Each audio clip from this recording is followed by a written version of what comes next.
Our goal in teaching the feeding of the 5,000 is to show how Jesus tested his disciples to see if they knew where to get enough bread to feed the crowds.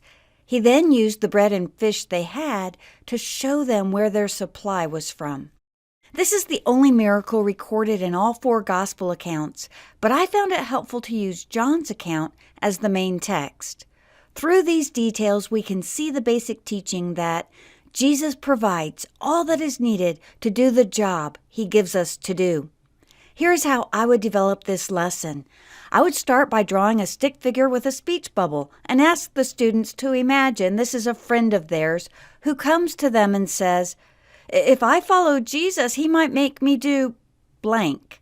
Or, "If I follow Jesus, he might not let me do blank." Why might your friend be afraid of following Jesus?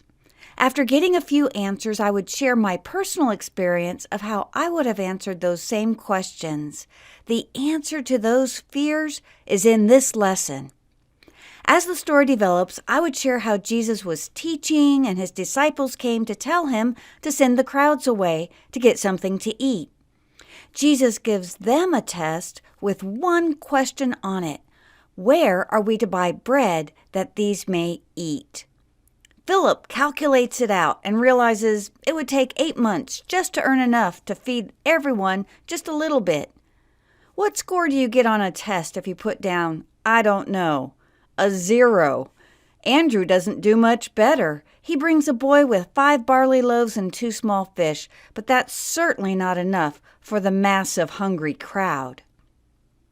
I would storytell how Jesus asked the Father to bless the food, had the crowd sit in groups of 50 and 100, and then gave the bread to the disciples to hand out.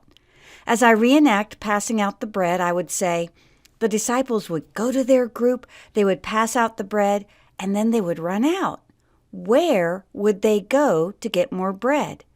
The obvious right answer is Jesus. Again, they would go and pass out the bread to the next group. Then they would run out again. Where would they go? Finally, everyone was full and satisfied, and the disciples picked up 12 baskets of leftovers. As each disciple looked at their basket, where had that come from? Jesus. What was the answer to the test question? Jesus wanted his disciples to know that whatever job he gave them to do, he would supply what they needed to do it.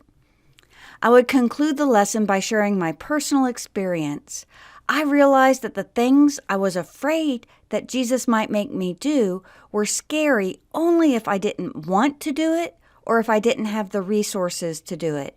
If God gave me everything I needed to do what he wanted me to do, whether that was a desire or the finances or the aptitude, the bottom line would be either yes or no to doing it. I would pray and then sing, "Did you ever talk to God above?" We would then learn the memory verse John 15:5, "Apart from me, you can do nothing." Although this story is simple and straightforward in its application, this truth is essential for every follower of Jesus to learn in daily practice.